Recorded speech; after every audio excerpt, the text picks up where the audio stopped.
What's going on, you guys? Sephiroth Richards here, and what we're going to talk about in this video is how we can make Web3 games move forward and how we can get the Web2 gamers to not look at our games like they all suck.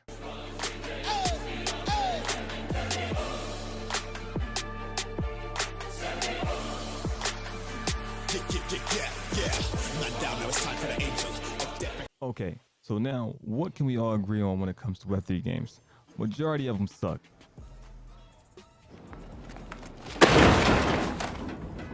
If not all of them suck, right? And you can actually kind of even debate that all of them are actually cash grabs. But what can we also agree on when it comes to comparison of Web2 games and actually blockchain games? That the AAA games are also cash grabs as well too. So they're both cash grabs. So we both are dealing with the same things.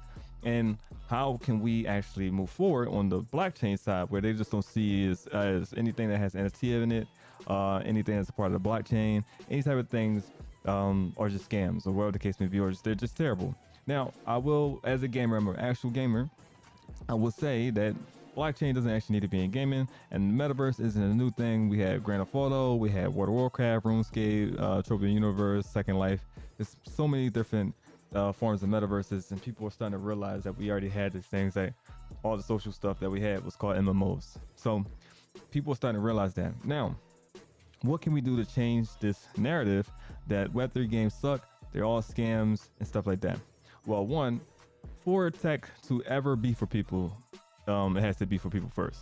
So you actually had to create something that was actually show that this is for the people first before you show that, for you greedy guys out there that just making projects, and for you AAA companies that's just making games, copy and paste games, you guys, I'm talking about you.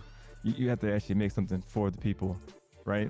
Just taking it back even further, why I'm a big fan of Final Fantasy VII, right? Why I have this guy back here and have him like literally all over the place. And even to where in my gaming name, I even changed my name legally to Sephiroth due to what Square Enix did when I was 7 years old, when they dropped Final Fantasy VII. So to get to someone where the game sits with them, where they love the character inside of the game, and they change their name or whatever the case may be, create a gaming character on the gaming platform due to this person and stuff like that inside of a game. It's made up character and stuff, and it's made up universe. Is because back then the AAA companies had a reputation that they wanted to build up. They wanted people to trust them. So they created a platform, not a platform. They created a platform or project that was for people first, for us to have entertainment. And Web3, we don't have that. We're building that, and I'm not going to make these videos to show our projects, so I'm not going to really talk about us, what his studios do, and Mr. Abraxas. I'm not going to really talk about that. You can check out our videos. These videos I'm going to be making is basically to talk about how we can move forward, and basically our plans of what we're doing to move forward. I'm not going to talk about the game, but just going to talk about what we're doing. The goal is to put out something dope, something that can resonate with people. Right now, we're not making games for myself. I'm 33 years old, and people that's my age and up. The people that we're making games for is the people that's younger, so they can fall in love with it, like Grand Theft Auto and all that stuff like that. And then this can grow up with them. They can grow and they can pass it down to their children. Hey, this is what we used to play. That game been out for 20 years, 30 years, like Metal Gear Solid and stuff like that. Right, so this is what we're trying to build. We're trying to build a universe within the SCP Foundation, something that's already popular, people know, right? We're creating our own characters inside of this universe. We're getting a community to help us build even more inside of this universe. We're getting a community, making characters inside of the community and putting them inside of the game, right? Something that people can resonate. Say, we're a part of this. This is part of my childhood, right? Even if you're an adult, you like, I grew up, even got old with this game. And this is what we want to create a platform that people can, grow with. And when we, in 20 years, we release Myth 40 or whatever the case may be, who knows, and people will be excited. Or we do a remake of the first Myth game, and people get excited about that. And that makes it look like I'm shilling my project, which I'm not. I'm just showing this what we need to do inside of Web3 for Web3 games to actually get the other ones from Web2 side to be interested into what we're doing. We have to basically fulfill something that they're missing on that side. and I'm one of them on that side. Where we're missing is games that's actual fun, game that's in immersion and immersive and basically something that we can escape from. Then you got these things in Web3 called play to earn games, where it's a job. We didn't want to take that route. We just took the terms of service where you just can't sell or make any type of money inside a game. It just balls it up and threw it in the trash. We don't need the blockchain for that, but because people, this is where it kind of understands on this side of blockchain, you just move forward with that and just use the NFTs as receipts. You don't do profile pictures and nothing like that. Just receipts to show I actually own what I purchased here. That's it. And I think that's what we need to really get into when it comes to Web3. It's just not try to boost everything to the moon, speculate and all that stuff like that. None of that stuff shouldn't be in gaming. We should not have none of that stuff in gaming. It should be, hey, this is proof that I am the owner of the said item that I purchased inside of a digital platform. That's it, right? And then you get the, interoperability and all that stuff like that. That stuff come in the future. But right now, Web3 really need to figure it out on building brands, building something that's for the people first. And that's why we're growing so fast. Because our community scene and people that sees our community see we're for the people. We want to build something that can last. Like it's Final Fantasy 16. I got into the game of Final Fantasy, just the universe of Final Fantasy on Final Fantasy 7. It's the best one. Thank you. But, people will probably be in the comments destroying me like, no, 8 is the best one, or 9 is the best one, 10 is the best one, or 6. 7, clearly hands down. There's no debate on that one. Y'all can debate yourselves, but no debate. 7 is the best one. All right, just wanted to get that out there. But anyway, we want to create that, even for the debate of like gamers coming together and just debating on what hidden studio game is the best game. Web3, developers, people that runs these projects, that should be your thought process. The future. One more thing, because I get it. I talk to a lot of them, and I don't want to really put this out there because then it's like the cat's out of the bag. A lot of you are here for money, because I talk to a lot of you. Y'all see our game, you see what we're doing, you see the development process we're doing. We actually developed the game live with our community, show that it's something real. We have a real game. We're actually building something for you guys.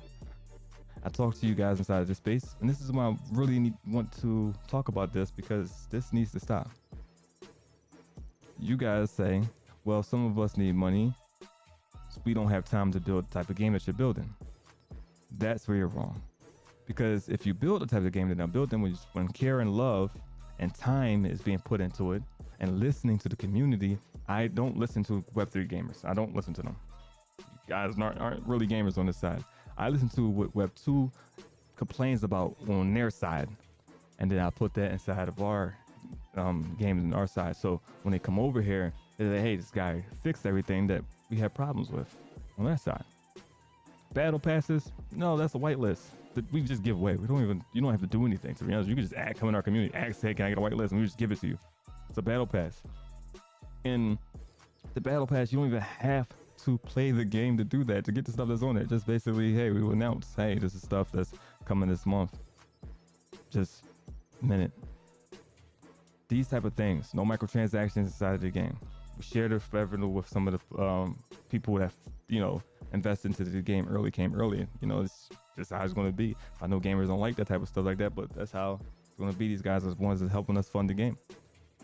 So we share revenue with them, So for example, of a skin, like we don't do skins, but like just use an example, Fortnite.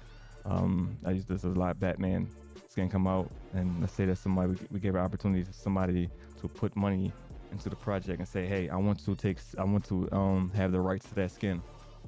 So depending on which level membership they have, they get 10 to 70% of the revenue that this particular item is sold for. So 30% comes to the company, 70% goes to them. And that's how we wanted to do the blockchain thing.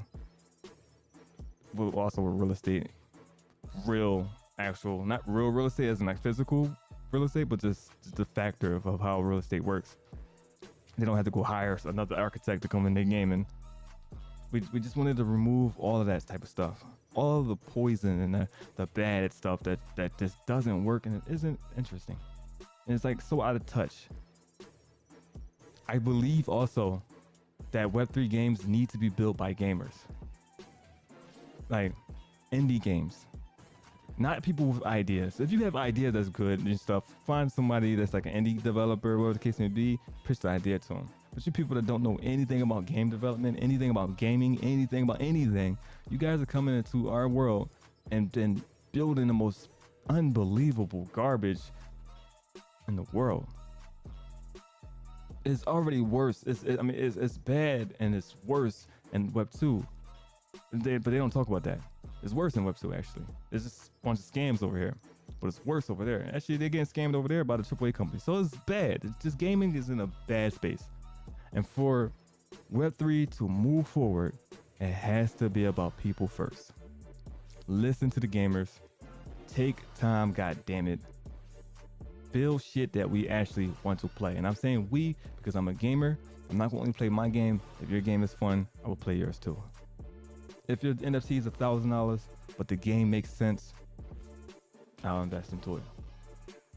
I invested into Dr. Disrespect's game. And that's the only game I'm investing into so far because no other game out there is impressive at all. Web3 games, you got to do better.